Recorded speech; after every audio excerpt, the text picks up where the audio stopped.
Welcome back to the channel. In this video, we'll cover this lab. Simply click on Start Lab, and if you want this, you'll check my progress bar, check the video description. Now right click and open the Looker in incognito window.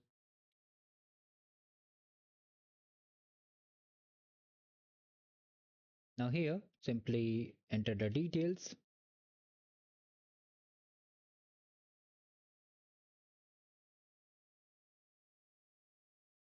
Now from here, click on this button to enable the development mode.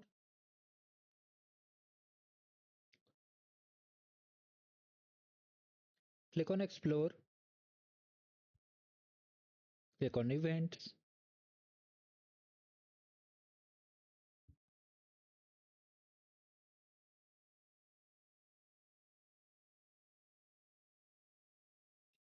From here, just type city.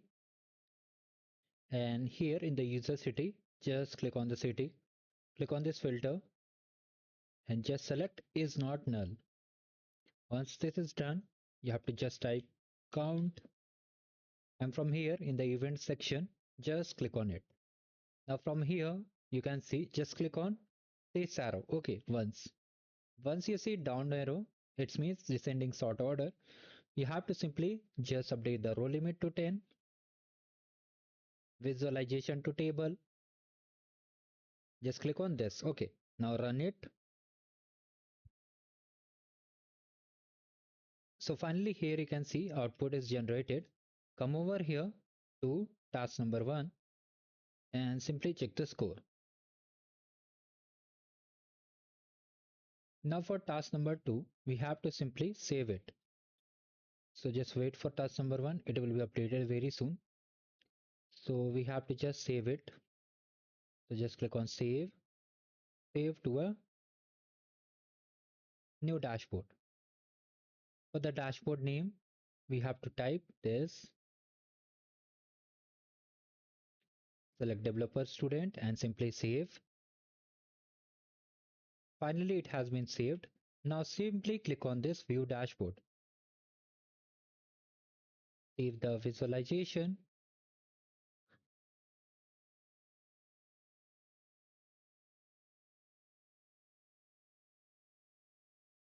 So we have got for the score for task number 1 and task number 2.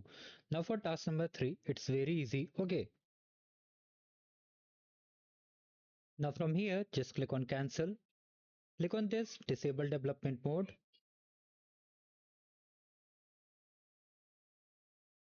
Now from here, once you see this icon, just click on it. Now here we have to enter a value. Come to the lab instruction. It's 1000. Now frequency is monthly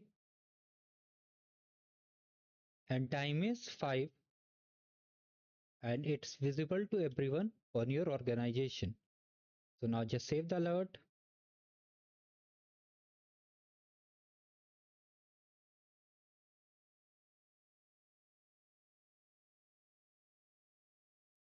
Now here, just click on done. Let's come to the lab instruction and simply check the score. If you're not getting score, just wait for some more time and try again. And if you still get error, just restart the lab. So this is how we completed the lab. Do like the video and just subscribe the channel.